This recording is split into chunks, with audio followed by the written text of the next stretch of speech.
સચિન હોજીવાલા વિસ્તારમાં યાર્ડના ખાતામાં લાગી આગ। હોજીવાલા વિસ્તારના રોડ નંબર 2 ઉપર આવેલ જયલેન્ડ ઇન્ડસ્ટ્રીમાં લાગી છે આગ। ડિંડોલી અને ભેસ્તાની એમ કુલ 5 જેટલી ફાયરની ગાડીઓ ઘટના સ્થળે પહોંચી છે। 2 કલાકથી વધુનો સમય થઈ ગયો આગ યથાવત છે। ફાયરના જવાનો આગ ઉપર પાણીનો મારો ચલાવી આગ પર કાબુ મેળવવાનો પ્રયાસ ચાલુ છે। જોકે આ આગમાં હજી સુધી કોઈ પણ પ્રકારની જાનહાનિ નથી।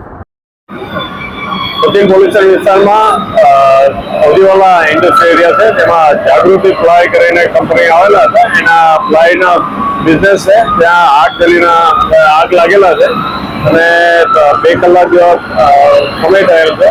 હાલમાં હોજીવાલા ઇન્ડસ્ટ્રીના પોતાના ફાયર ટીમ અને કોર્પોરેશનના fire brigade and emergency team આવી ગયેલ છે અને આગ ઉપર કાબુ મેળવવાના અત્યારે કામ ચાલુ છે। કોઈ જાનહાનિના બનાવ બનેલ નથી અને પોલીસ સ્ટાફ સચિન અને બીજા પોલીસ અધિકારીઓ અને સ્ટાફ અત્યારે સ્થળ ઉપર હાજર છે।